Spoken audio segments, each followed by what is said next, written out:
one of the most successful human species ever.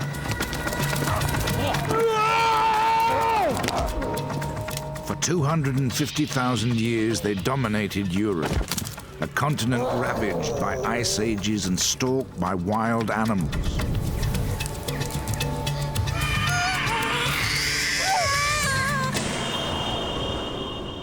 Then, 35,000 years ago, they faced the ultimate challenge. The arrival of another human species.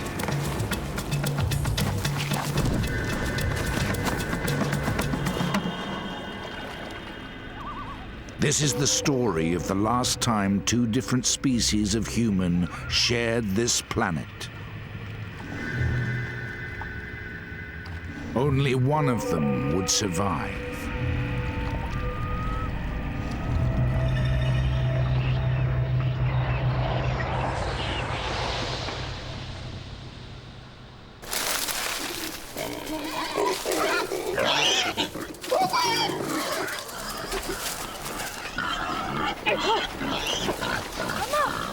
It's first light. The daily routine has already begun.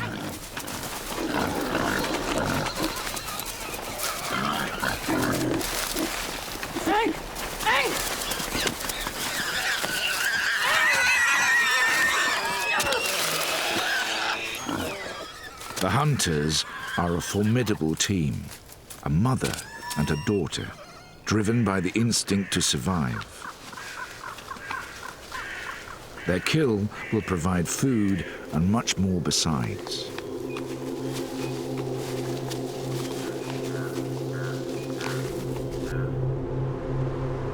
"35,000 years ago, southern France was a cold and unforgiving place to live.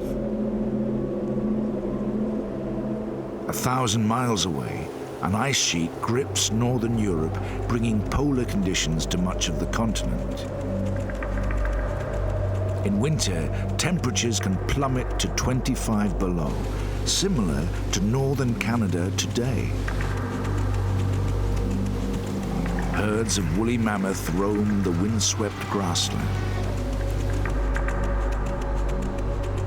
The forests offer refuge for bison and red deer.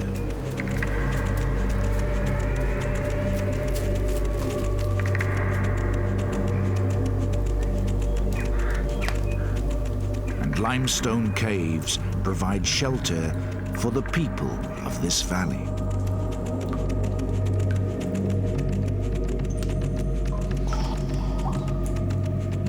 These are the Neanderthals, the first human species to adapt to this harsh and frozen continent. Their lives are among the toughest ever endured by human beings, but they are well equipped for survival here. Their small clan places little stress on the environment. Close ties bind them together.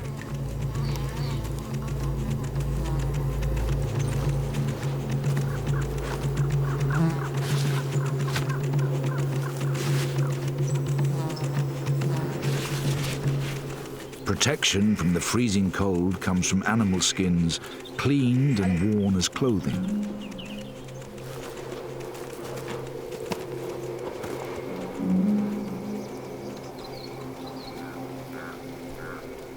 To prepare the skin, the mother first scrapes off fat and sinew with a sharp flint blade.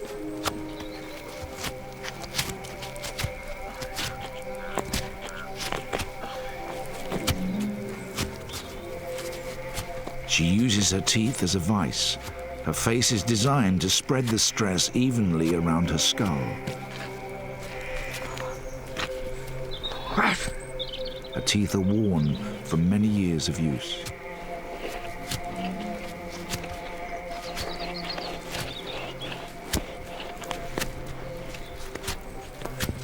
There are only 2 women in the clan. An old man, 3 adult males and a young boy make up the 7-strong family group.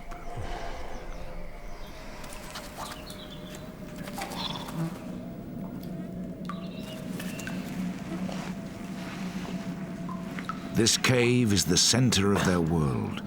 Within its walls, they sleep, eat, butcher meat, and even defecate.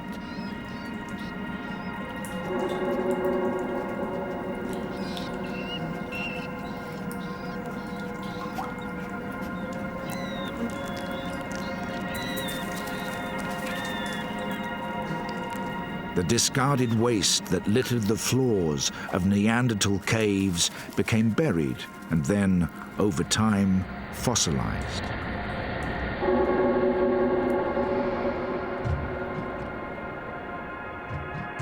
It has become priceless evidence that has revolutionized our vision of the Neanderthals.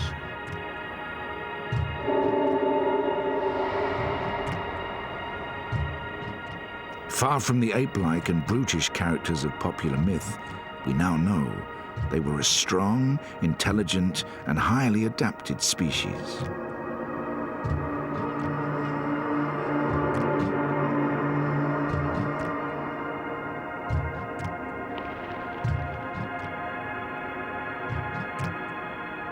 The latest scientific techniques have revealed incredible details about their lives.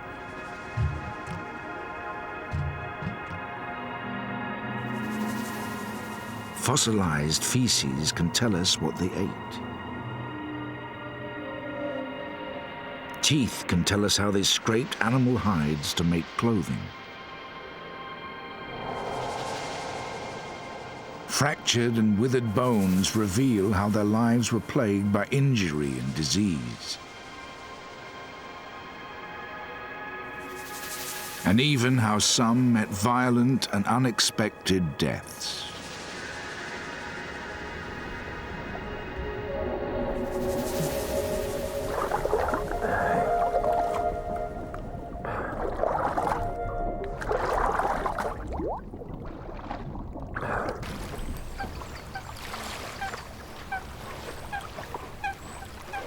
Two generations divide the old man and the young boy, but they have one thing in common. In this harsh climate, they are the most vulnerable.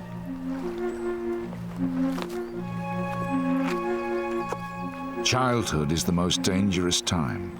Nearly half of the Neanderthal fossil record consists of children under the age of 11.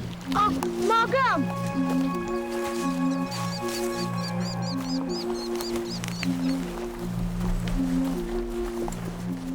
At 5 years old, this boy has only just been weaned from his mother's breast. Yet his brain is the size of a modern-day adult. His physical skills are advanced.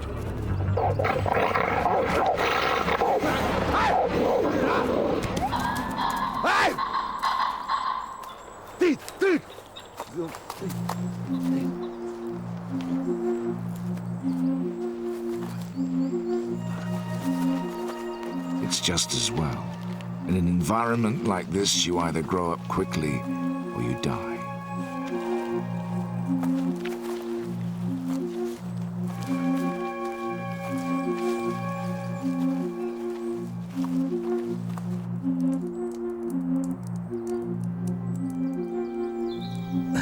For the oldest member of the clan, life is no less precarious.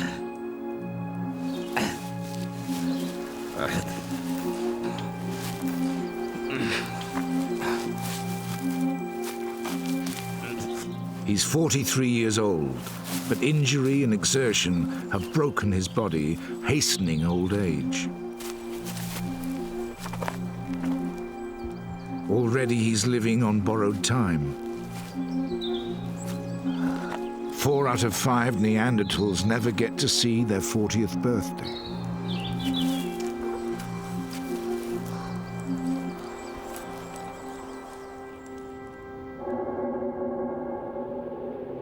The bones of a man aged about 40 were unearthed in the Shanidar Cave, Iraq, in 1957.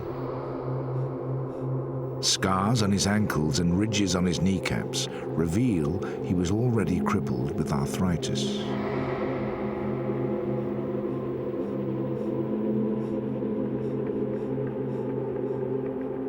He had multiple fractures to his upper right arm. Paralyzed and misshapen, it had withered to a fraction of its normal size. Here it lies alongside a normal, healthy bone. The lower half of the arm is completely missing, severed above the elbow by some traumatic event in his life.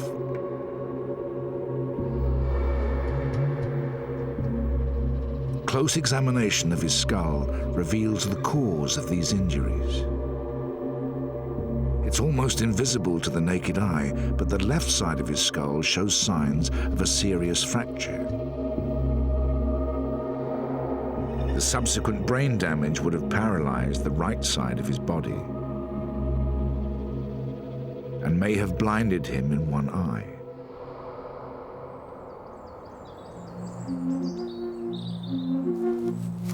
Come on. Done.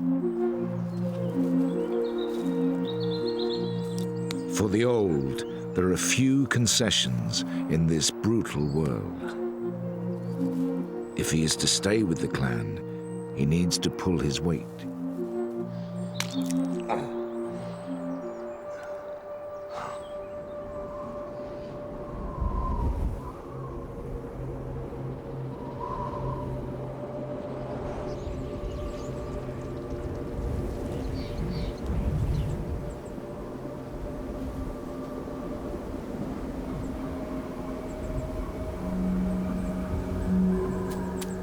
Neanderthals are a territorial species. This clan's territory is around 27 square miles, the range of an average day's hunt. Some distance from the cave, the clan's 3 brothers have picked up the scent of prey.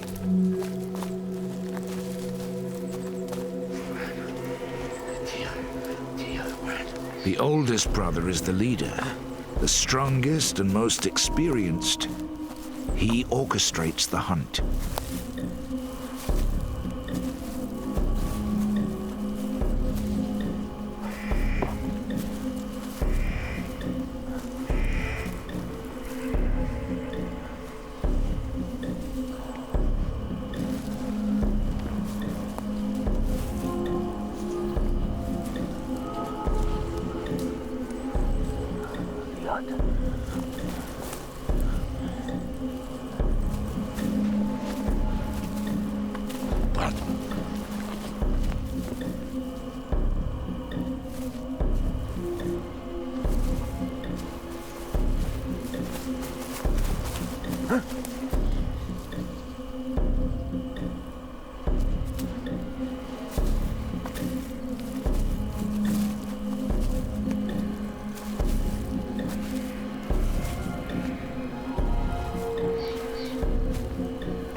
These deer are in their prime.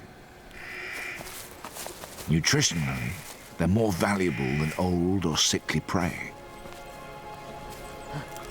but also much harder to catch.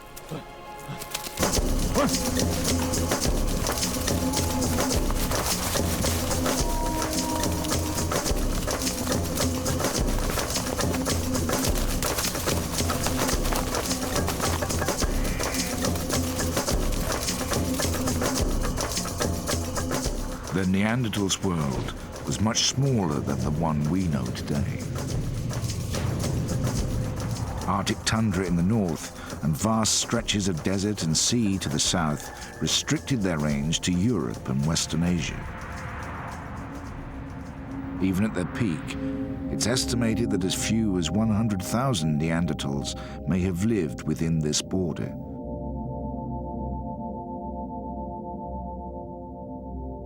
Bones and artifacts have been found as far south as Israel, in Uzbekistan and the Ukraine in the east, in Poland, Germany, and even Wales in the north, to Portugal in the far west. But southwest France was one of the most densely populated regions, home to as many as 3,000 Neanderthals.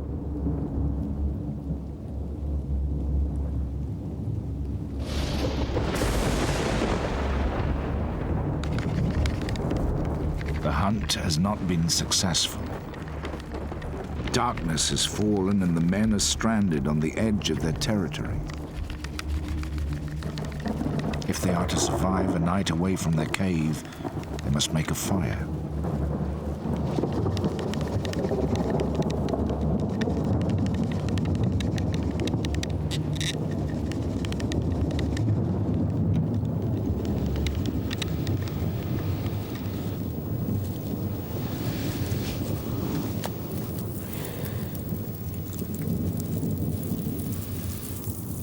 Neanderthals were not the first to use fire. It had been known to humans for over 500,000 years. But their skill in harnessing it is key to their survival in this frozen continent. Fire provides warmth, of course. At night, temperatures can fall by 10 degrees. But in the open, fire is also their main means of protection.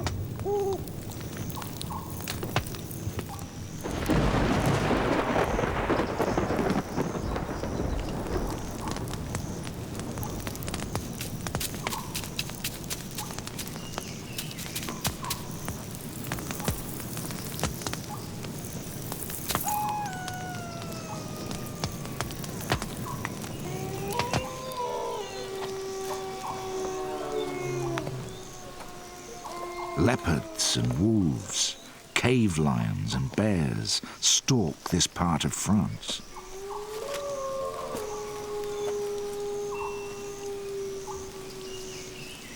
Neanderthals are not just the predators, they are also the prey.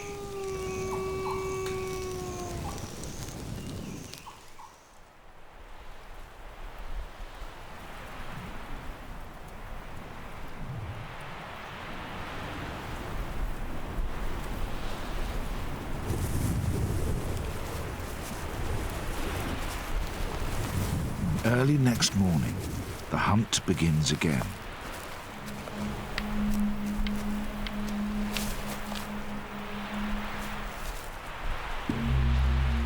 This time their target is neither deer nor bison.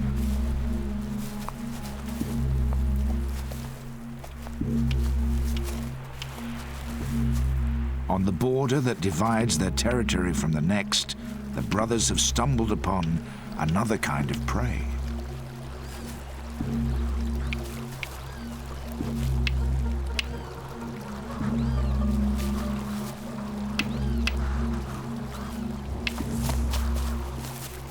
One more precious to the long-term survival of their clan.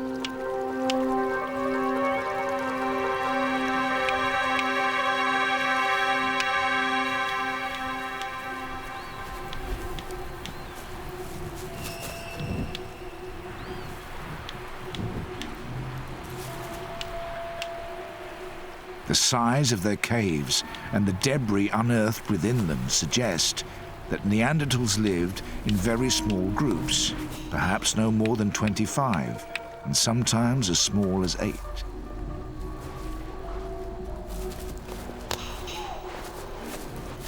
Small enough to avoid putting pressure on scarce resources, but too small to ensure the survival of the species without some interaction with other groups.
By kidnapping a second adult female, the clan has doubled its opportunities to breed and therefore its chances of survival.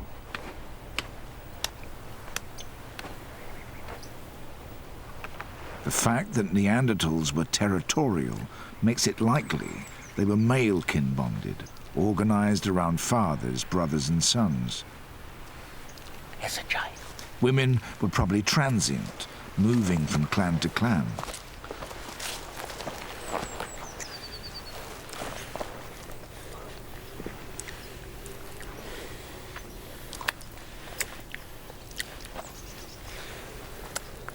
To have survived as long as they did, Neanderthals must have exchanged women. Some of these exchanges may have been voluntary. But in such a closed society, it's likely that some encounters were like this one, forcible and potentially violent.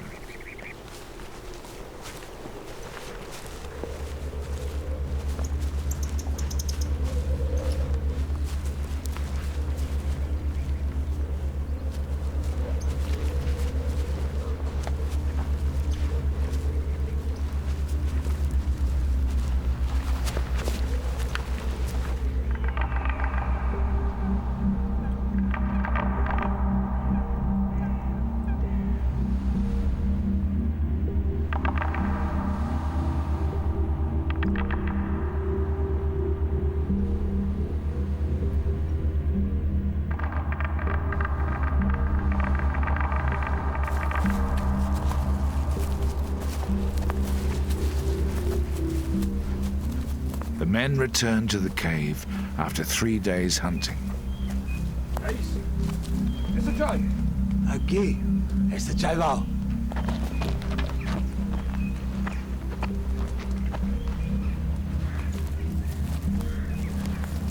Their catch is unexpected. Margot. Margot.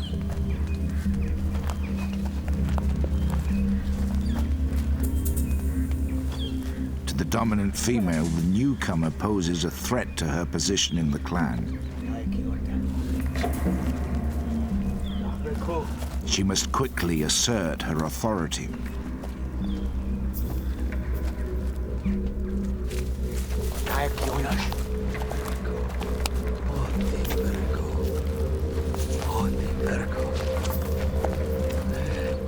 For the new arrival, this is likely to be a terrifying experience.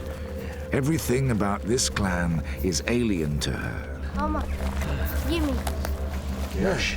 Their smell, their clothes, French. their hair.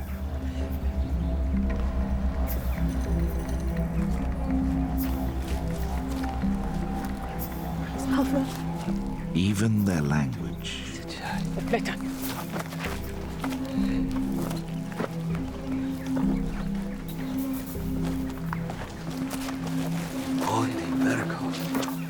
For years, many scientists believed that Neanderthals did not possess language. Mama, gimme. They assumed that, like other primates, they communicated using only gestures and calls.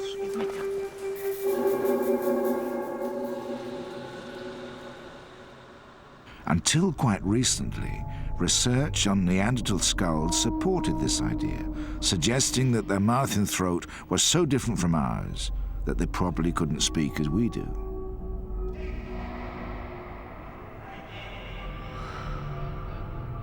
But in 1983, a discovery at Kibara Cave in Israel turned this debate on its head.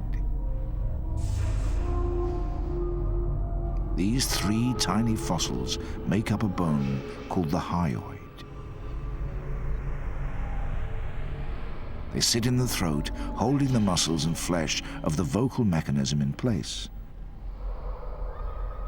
The Neanderthal hyoid is almost identical to ours and is the most compelling evidence yet that their throat was designed for speech. It may well have been more limited than ours, but it now seems certain that Neanderthals had a language of their own.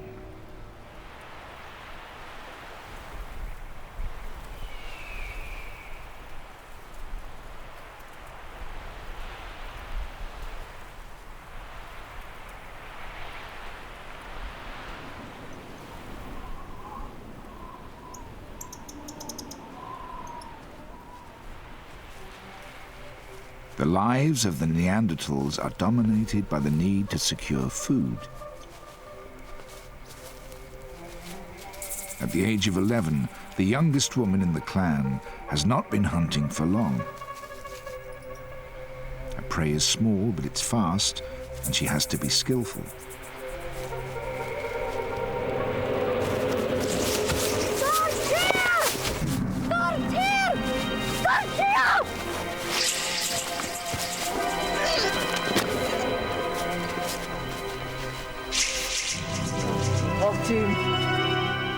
The next decade or so will be her prime hunting years, assuming, of course, that she lives that long.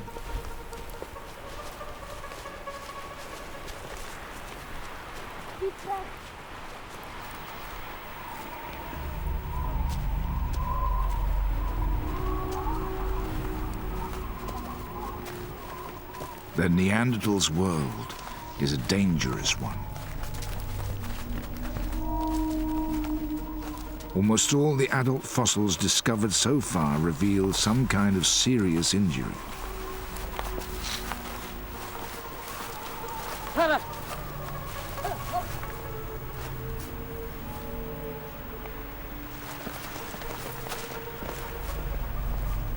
Wild animals provide one threat.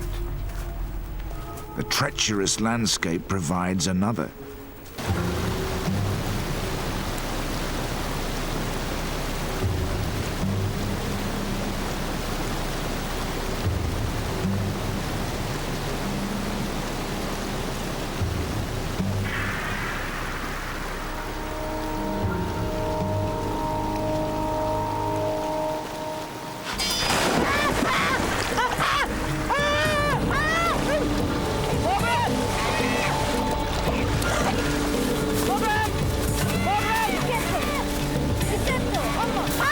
Meltwater from snow has swelled the volume of the river.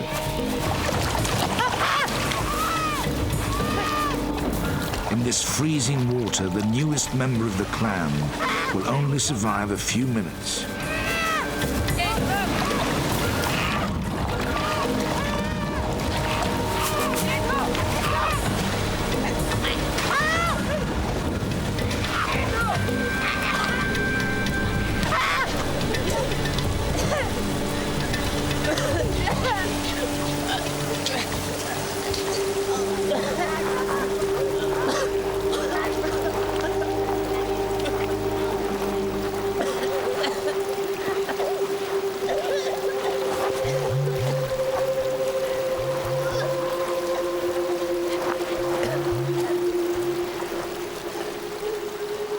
This rescue has a selfish motive.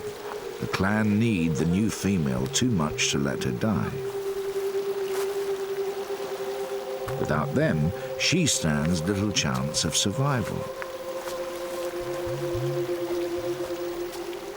This interdependence has helped the Neanderthals to master their environment.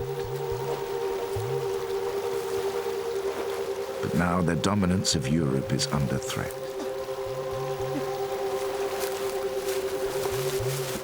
In the last few thousand years, a new species has arrived here.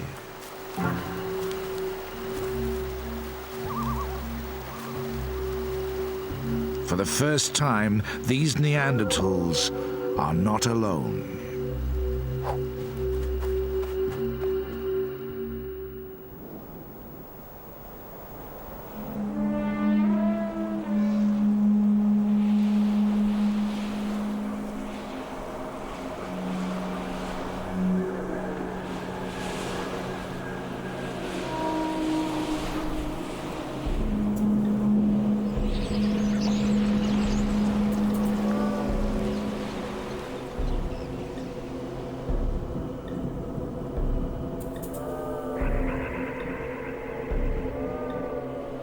The men have returned to the hunt.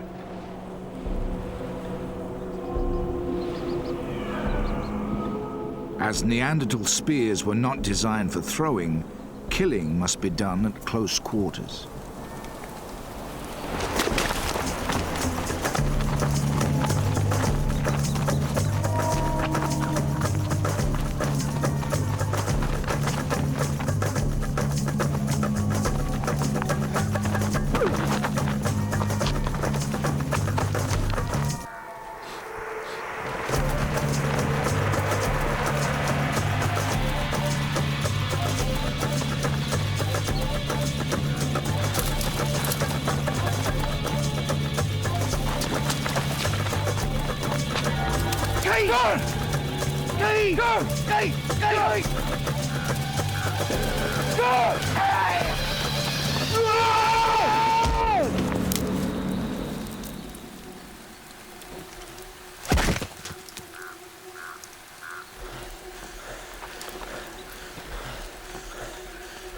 Driving the deer over a cliff makes it less likely that the men will injure themselves.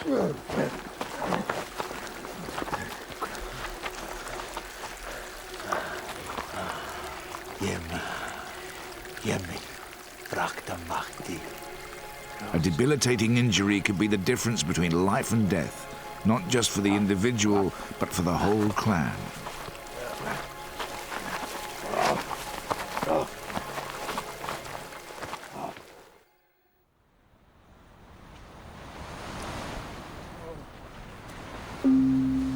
All that remains is to carry the kill the 6 miles back to the cave.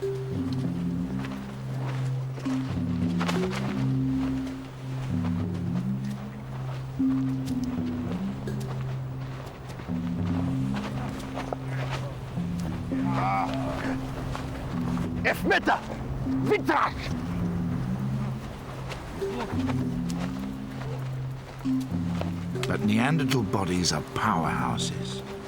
They've evolved to take this kind of strain.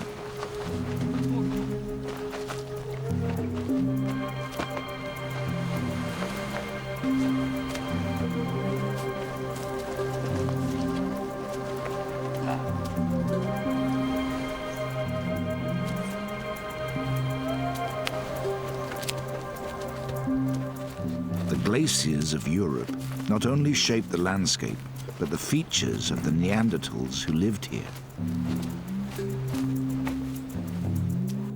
Their bones grew strong in direct response to the stress they were subjected to. The walls of Neanderthal leg bones are particularly thick. Joints around the elbow, hip and knee are also enlarged. Shaped by the habitual pressure of living life as a Neanderthal, they also show signs of bowing. Seen in contrast to the modern leg beside it, Neanderthal bones are not just thick and bowed, they're much shorter than our own.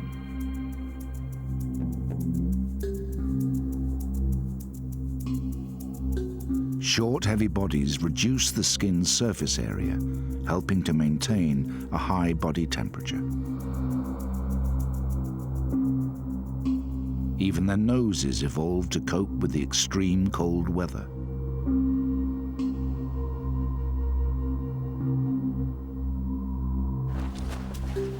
Their nasal cavities are larger than our own and contain extra capillaries and mucus to warm and moisturize the air, preventing damage to fragile internal tissue.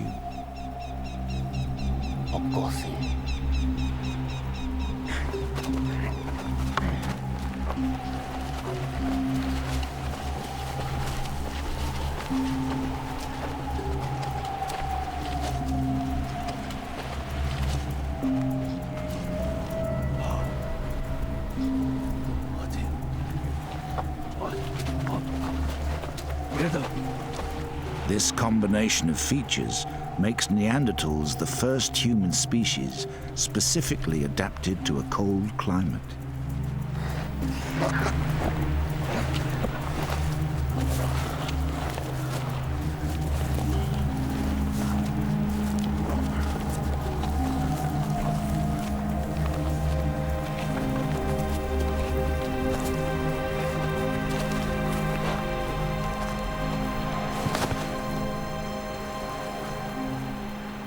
To our eyes, their faces may look ugly, but they are a triumph of evolutionary adaptation.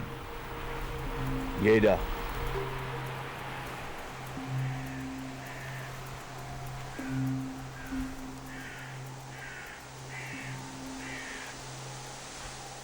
Now, the Neanderthals face a threat for which evolution has not prepared them.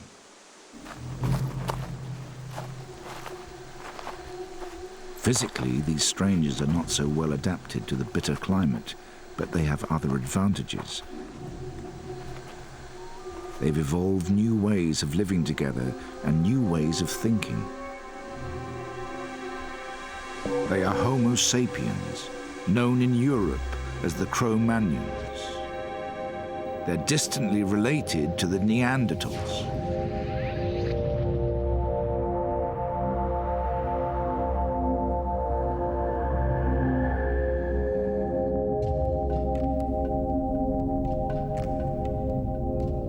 One and a half million years ago, a human species called Homo erectus emerged from Africa into Asia and later into Europe. Over thousands of years, deserts, glaciers, and vast inland seas isolated the species.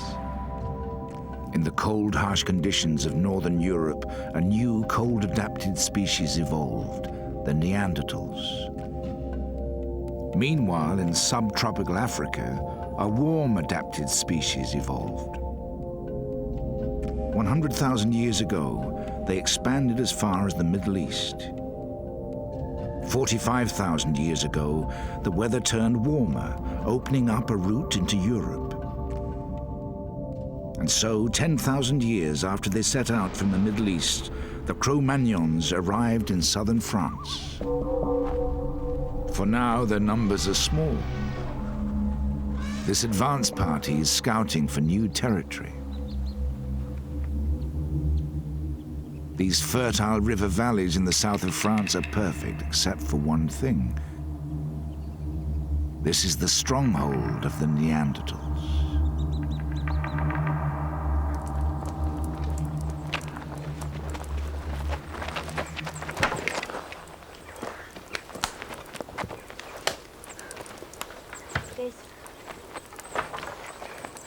The fresh kill is a welcome sight.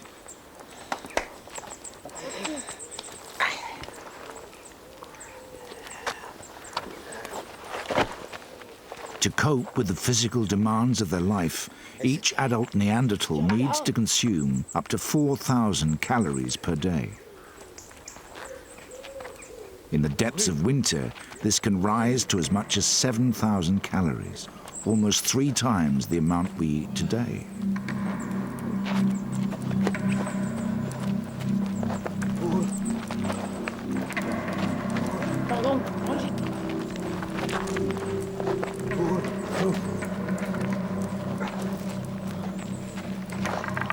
As he makes the first incision, the eldest brother stakes his claim. An adept butcher, he uses a razor-sharp flint to slice through the deer's belly.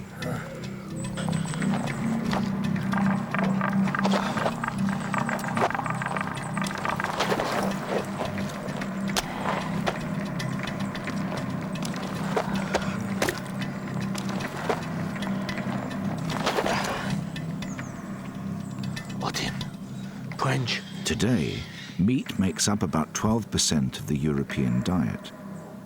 The Neanderthal diet was very different. By analyzing ground-up pieces of bone, we can tell a lot about what Neanderthals ate. Extremely high levels of carbon and nitrogen confirm that meat made up the bulk of their diet. Fossilized feces, known as coprolites, support this view. Coprolites have recently been unearthed in Gibraltar. Believed to be Neanderthal, they consist almost entirely of the remnants of meat. The meat has been well digested, suggesting that Neanderthals' bodies evolved specifically to cope with such a diet. Scientists now estimate that 85% of a Neanderthal's food was meat, on a par with carnivores like wolves. No part of this animal will be wasted. The skin will be worked to make clothing. Sinew will be dried and used as rope. The skull will be smashed open to get at the brain, the tongue, and even the succulent eyeballs.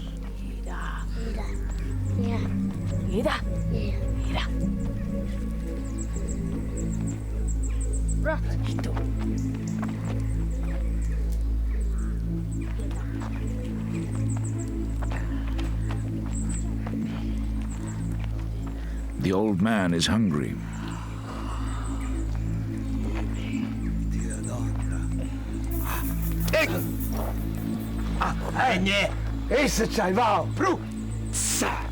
But his position within the pecking order means he has to wait his turn.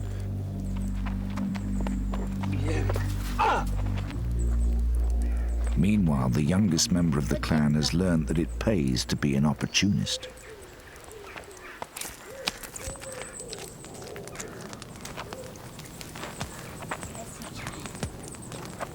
Inside the cave is a dumping ground, where the younger brothers butcher the deer.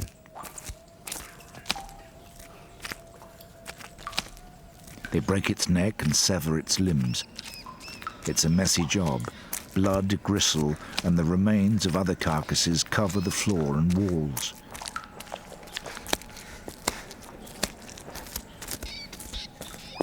But better to do it here than outside, where the smell of fresh meat could attract predators.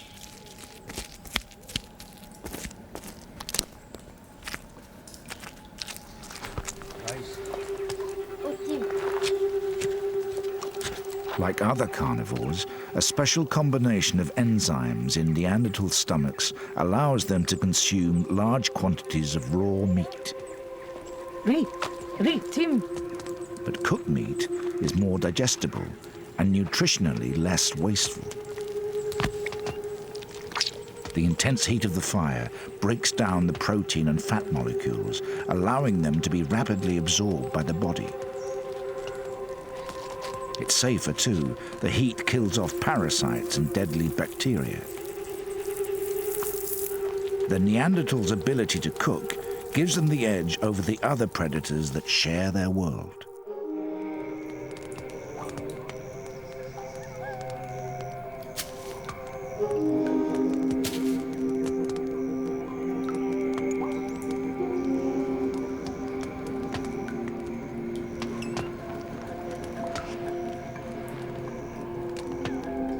Grooming is the glue that bonds the clan together. It's a form of communication, demonstrating loyalty, affection, and trust.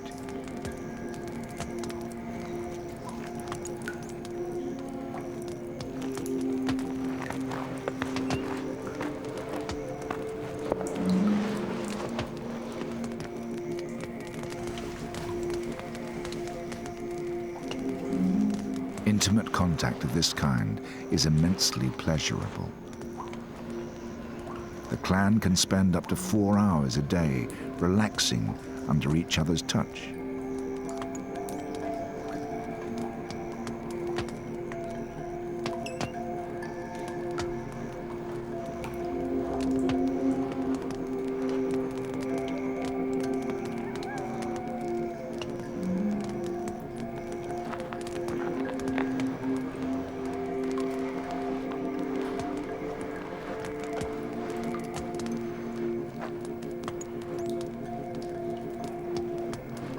These strong emotional ties have forged the clan into a resilient, self-sufficient unit.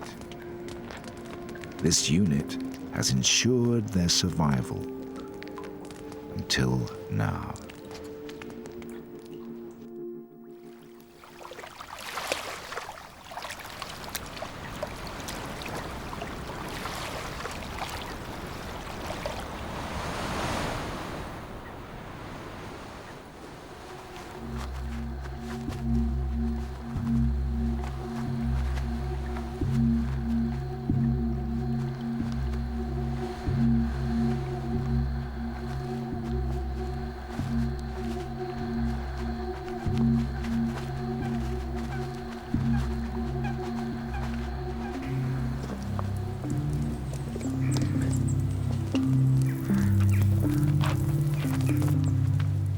The strengths which have sustained the Neanderthals for thousands of years are about to become weaknesses. Ironically, they are so well adapted to this world that it's hard for them to cope with the pace of change now taking place. The The small size of their clan makes them vulnerable. Limited language skills make it hard for them to seek alliances with others. And their self-sufficiency blinds them to the threat that is now closing in.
Suddenly, two human species stand face to face. How will they react to each other? In this harsh world, is it possible for them to coexist? A fight for survival is about to begin.